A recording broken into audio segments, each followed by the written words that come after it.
It was supposed to be just another quiet evening. The rain was falling hard outside, and the soft glow of a reading lamp filled the small living room. Judge Alana Pierce had spent the entire day reviewing case files, sipping tea, and preparing for an early court session. She wasn't thinking about danger. She wasn't thinking about fear. But somewhere across town, a wrong address was given to a SWAT unit. A single mistake that would soon shatter her world. The team was already moving, armored vehicles slicing through the storm, red and blue lights flickering against the wet asphalt. Inside her home, Alana marked another paragraph with her pen, unaware that armed men were seconds away from breaking down her door. As the sirens drew closer, the air in the room seemed to change. Heavy, electric, almost prophetic. And just before the thunder roared outside, the first sound came from within. A crash. A shout. A door splintered open. Alana dropped her pen, frozen. Her heart pounded. She barely had time to stand before 6 flashes of light filled the room. 6 bullets. 1 innocent woman. 1 terrible mistake. If you're just joining, make sure to like this video and subscribe. This true story will leave you speechless. Hours before the chaos, everything seemed ordinary. Alana had just finished a call with her niece, laughing about weekend plans and a new dress for Sunday service. She had no enemies, no criminal ties, no reason to fear anything, except the growing unease she couldn't explain. Outside, a police convoy rolled silently through the neighborhood. The SWAT team leader checked the address again. 1243 Maple Drive. But the real suspect lived 1 street over. 12143 Maple Street. A single-word difference that would soon make national headlines. As Alana placed her teacup in the sink, she heard a heavy knock at the door. "Police! Open up!" Startled, she walked toward the entrance, clutching her robe. "Just a second," she called, but before she could reach the handle, the door exploded inward. Wood fragments flew across the room, glass shattered, and shouts echoed through the air. "Get down! Get down!" She froze, hands raised, her voice trembling. "Wait! I live here! What's going on?" The sound of boots, the flash of rifles, the chaos. It all blurred into one violent storm. Then came the command that silenced everything. "Fire!" 6 deafening shots tore through the air, and as her body fell, the only sound left in the house was the soft ticking of a clock on the wall. Smoke lingered in the air as the officers flooded the room, their adrenaline surging. "Clear, clear!" one shouted, but his voice trembled. The living room lights flickered from the gunfire, illuminating the chaos they had created. A shattered teacup lay on the floor beside an open Bible. Papers from her case files floated in the air like feathers. The once peaceful home of Judge Alana Pierce now looked like a war zone. "Suspect down," the sergeant called into his radio. But something in his tone shifted. Doubt. Uncertainty. "Where's the weapon?" another officer asked. No answer. They looked around. No gun, no threat. Just a woman in pajamas lying motionless near her bookshelf. A young officer hesitated. "Sir, something's not right." The sergeant stepped closer, his heart racing. He could feel it too. This wasn't what it was supposed to be. The walls were lined with framed degrees, commendations, and certificates of honor. Photos of Alana shaking hands with senators, attending graduations, standing beside courthouse seals, and then one officer pointed toward the far wall. Captain, you might want to see this." There, hanging perfectly centered above her desk, was a gold-trimmed frame. Inside it, a document read, "United States District Court, Judge Alana Pierce." Silence fell over the room. The captain's face went pale. They hadn't just raided the wrong house. They had shot a federal judge. The ringing in their ears was all that remained. 6 bullets, fired in under 3 seconds. And now, time itself seemed frozen. The storm outside had quieted, as if the heavens were holding their breath. The SWAT captain knelt beside her body, his gloves trembling. "She's still breathing," he shouted, his voice cracking with panic. "Call it in. Get EMS here now." But even as the medics rushed in, the damage was already done. The walls, once covered with symbols of justice and order, were now splattered with chaos, the very image of everything she had fought against in her courtroom. "Who gave this address?" the captain barked. No one answered. Every man in uniform avoided his eyes, shame etched across their faces. The paramedics worked frantically, their voices overlapping. "Pulse weak. Prepare transport." As they lifted her onto the stretcher, a single credential fell from her desk, her judicial identification card, the emblem of authority and fairness she had earned through decades of service. It landed face up on the floor, catching the captain's attention. He stared at it, paralyzed.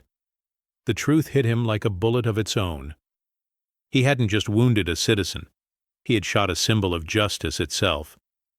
Outside, reporters and neighbors began to gather.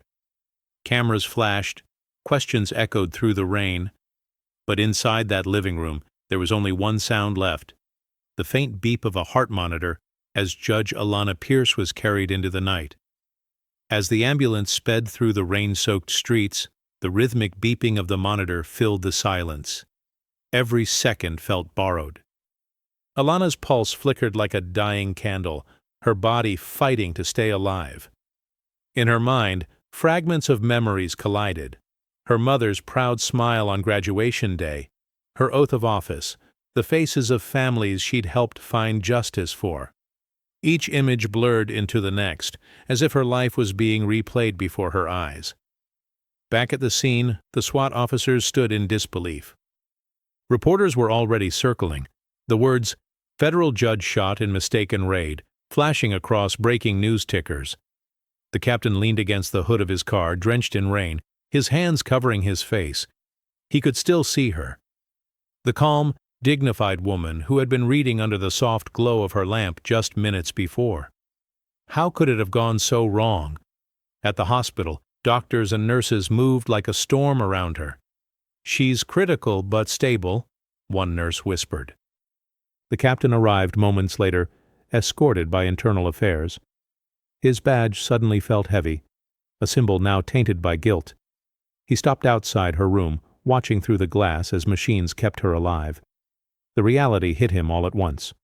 His men had nearly killed an innocent woman. Not just any woman, a judge who had once presided over cases about police misconduct. He whispered under his breath, "God, what have we done?" And for the first time in years, the man who enforced justice felt what injustice truly was. The next morning, sunlight broke through the clouds, casting long shadows over the crime scene. Inside Alana's home, investigators from Internal Affairs examined every inch. Cameras flashed, evidence tags hung from shattered furniture, and the air still carried the scent of gunpowder. But one wall drew everyone's attention, the wall that told her story. There were plaques of excellence, framed law degrees from Harvard and Georgetown, and photographs of Alana being sworn in by a Supreme Court justice. In one picture, she stood beside a line of young black girls, smiling proudly, holding a banner that read, "Representation Matters." A reporter outside spoke live on camera. Sources confirm the victim is Judge Alana Pierce, one of the youngest black women ever appointed to the federal bench. What? The image of that wall began to circulate online, a symbol of everything wrong with what had happened. The public outrage spread like wildfire. Hashtags demanding justice trended across the nation. Back in the hospital, Alana regained consciousness for a brief moment. She couldn't speak, but she could see the faces around her, the doctors, the officers, and the captain standing at the doorway, his eyes red with regret. Her gaze shifted past him, to a reflection in the glass, the image of her courtroom portrait, smiling back at her from the TV news coverage. For the first time, she realized the world knew what had happened, and somehow, deep down she understood. This was no longer just her story. It was a turning point for justice itself. Captain Reed had led over 100 missions in his career. He'd seen violence, tragedy, and guilt before, but never like this. The face of Judge Alana Pierce haunted him. Every time he closed his eyes, he saw the gold frame on the wall, her name shimmering beneath the courthouse seal. He sat alone in his car outside the hospital, still in uniform, the rain streaking down the windshield. His hands trembled as he scrolled through the news. Every headline screamed his failure. SWAT shoots federal judge. Mistaken raid sparks national outrage. Justice system under fire. Literally. He replayed the moment again and again. The wrong address. The shouting. The flashes. He could still hear the sound of her voice, calm, terrified, human. Inside the station, Internal Affairs had already begun their inquiry. His badge was placed on the desk. His team was suspended. And though no one said it out loud, everyone knew. This was career-ending, but for Reed it wasn't just about the badge anymore. It was about her, about the woman who had stood for justice while he had shattered it. That night, he wrote a statement to the media. There are no excuses. We failed her, and we failed the very system we swore to protect. Then, with his hands shaking, he added one more line. Judge Pierce deserves our prayers and our accountability. He hit send and closed his laptop, feeling a hollow ache in his chest. For the first time in decades, Captain Reed didn't feel like a man of law. He felt like a man begging for redemption. The hospital became a fortress overnight. Reporters lined the sidewalks, microphones in hand, their voices competing with the sound of sirens and helicopter blades. Inside, security stood at every entrance. Judge Alana Pierce's name was now known across the country. News anchors debated accountability, activists filled the streets, and social media ignited with anger and disbelief. How could this happen to a federal judge? If even she isn't safe, who is? In her room, the steady rhythm of the heart monitor was the only sound. Tubes and wires surrounded her, but her face remained calm, strong, even in silence. Nurses whispered stories about her kindness, her rulings that changed lives, her speeches about equality and hope.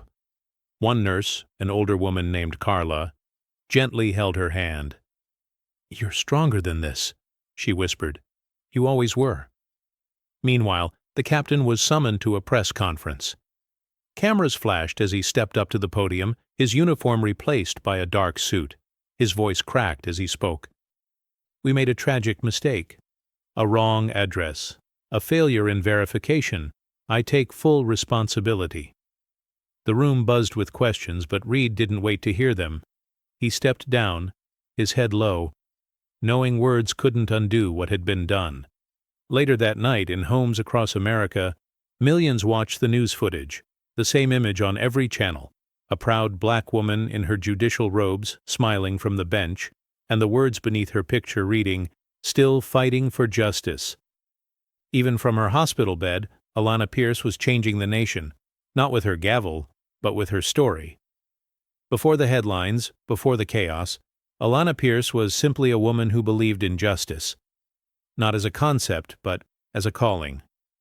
Born in Birmingham, Alabama, she grew up watching her mother work double shifts just to keep food on the table. Her father, a civil rights attorney, taught her that fairness was never given. It had to be fought for. When she was a teenager, she witnessed her cousin being wrongfully arrested. That night changed everything. She swore that one day she would wear the robe, not for power, but to protect those without a voice. Years later, she graduated top of her class at Harvard Law, became a public defender, and slowly rose through the ranks. Every case she took, she treated as personal. She didn't just see laws, she saw lives. One of her most famous rulings had freed a wrongfully accused man after 17 years in prison.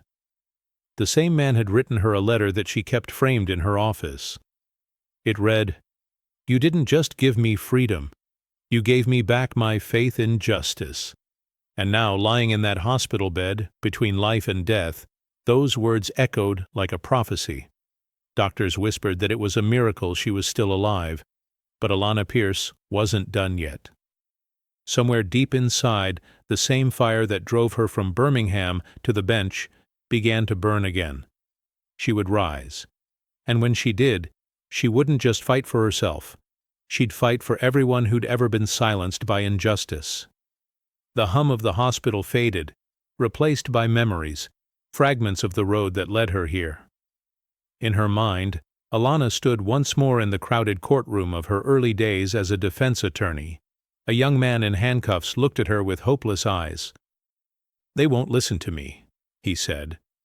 And she replied softly, "Then I'll make them listen."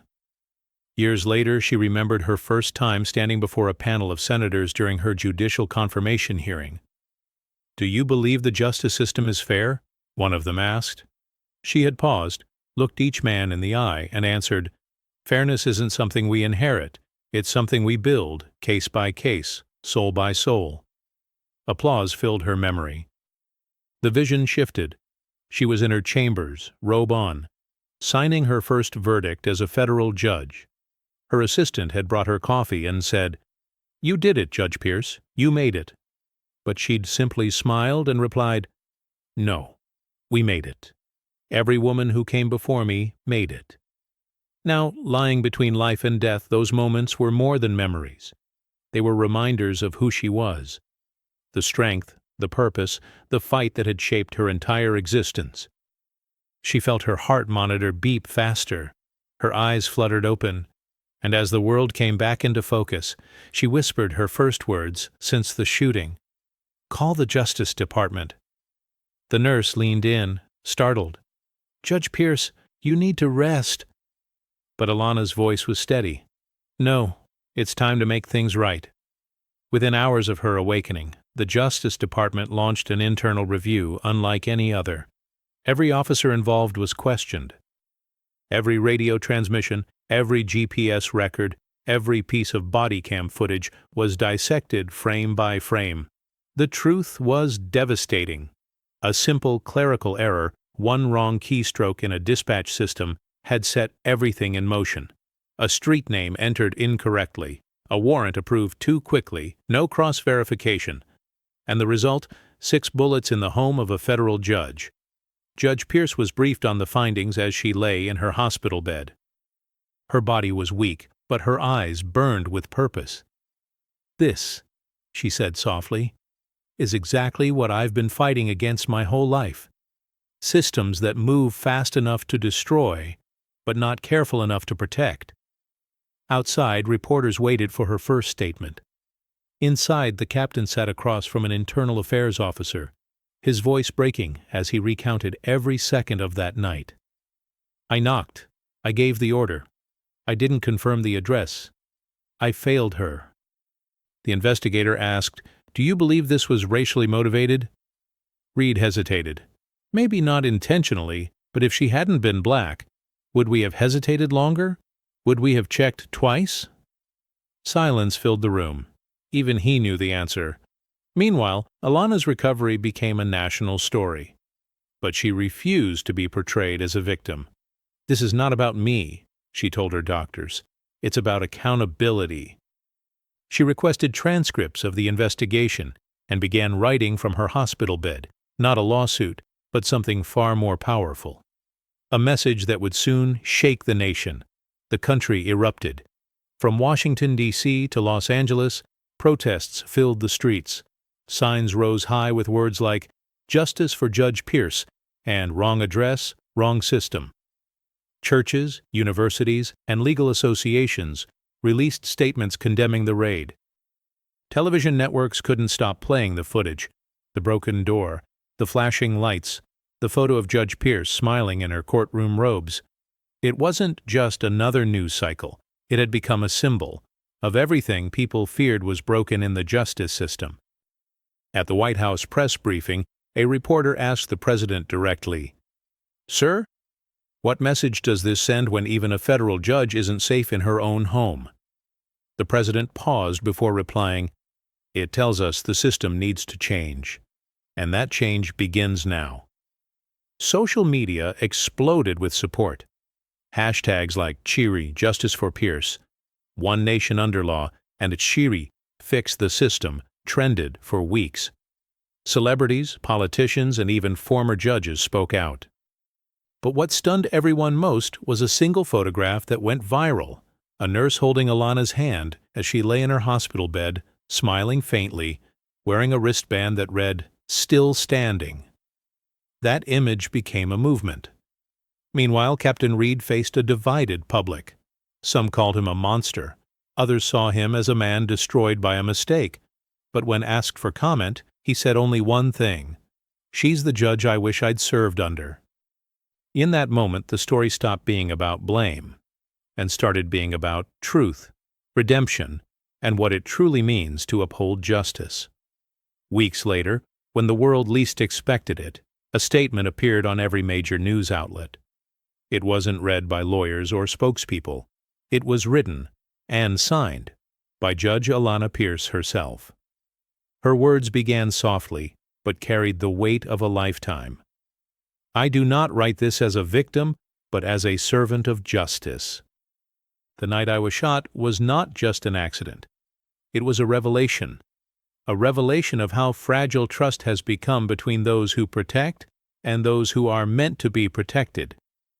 She continued, "Forgiveness does not erase accountability, but it opens the door for change. I forgive the men who shot me, not because they deserve it, but because I refuse to live in the same darkness that led to that mistake." The letter spread across the nation.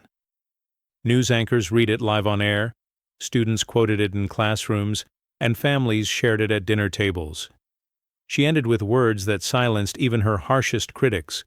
"If justice means anything, it must begin with humility. And if I could survive 6 bullets in my own living room, then maybe America can survive its own wounds, if we choose to heal." Inside the hospital, the nurses cried as they watched the broadcast. Captain Reed, sitting at home in silence, stared at the TV with tears in his eyes. He whispered, "She saved me, even after what I did." For the first time since that night, he prayed, not for himself, but for her. And somewhere above the noise, Alana Pierce smiled faintly, knowing her words had reached further than any verdict ever could. Months later, the courtroom was packed. Cameras lined the aisles, the public filled every seat, and the world waited to hear what would happen next. Judge Alana Pierce, now walking with a cane, entered the courtroom to a standing ovation. The very room she once presided over was now the stage for a reckoning. The Department of Justice had concluded its investigation, and the officers involved were facing disciplinary hearings. But Alana had made a surprising request. She wanted to deliver the final statement herself. She stood at the bench, the same bench where she had once sent men to prison, now standing before the very system that had nearly taken her life. Her voice was calm, unwavering. "Justice is not vengeance, it is balance. What happened to me should never happen to anyone, not because of rank, not because of title, not because of race, but because every life deserves dignity." The room was silent. The officers, heads lowered, listened as she continued, "I've chosen to forgive. But forgiveness does not mean freedom from responsibility. Every name on that warrant, every unchecked address, every rushed order must be remembered. Not punished into silence, but studied into reform." When she finished, even the media stayed quiet. For a moment, it was as if the entire nation was listening not to a judge, but to its own conscience. The court ruled in her favor, establishing new national protocols for warrant verification, body cam transparency, and racial bias training. The case became known as Pierce versus State, and it changed federal procedure forever. As she left the courtroom, a journalist asked, "Judge Pierce, do you believe justice was served?" She smiled softly and replied, "Justice isn't served, it's lived." Months turned into a year. The storm that once surrounded her name had calmed, but its echo still lived in the hearts of millions. Judge Alana Pierce returned to the bench, not the same woman who'd left it, but one reborn through pain, courage, and grace. Every time she raised her gavel, the courtroom grew silent, not out of fear, but out of reverence. People no longer saw her as just a judge. They saw a living symbol of what justice could be when tempered with compassion. Her first case back involved a young man accused of resisting arrest. As she read through the file, her hands paused. The circumstances felt all too familiar. Another misunderstanding, another life on the edge of ruin. She looked at the man before her, then at the officers standing behind him. Her voice was steady, but filled with warmth. Before we decide who's right and who's wrong, let's make sure we understand what truly happened. The courtroom leaned in. She wasn't just interpreting the law, she was rewriting how it was felt. That day, her ruling wasn't about punishment. It was about restoration. About truth. About humanity. Outside, cameras waited again, as they always did.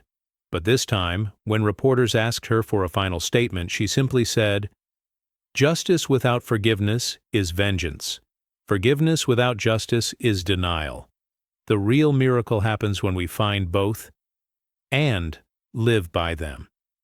As the sun set over the courthouse steps, her words rippled through the crowd, echoing like a benediction. And for those watching from home, her story was more than news. It was a mirror. A reminder that even in a broken world, grace can still stand tall. Did you like this story?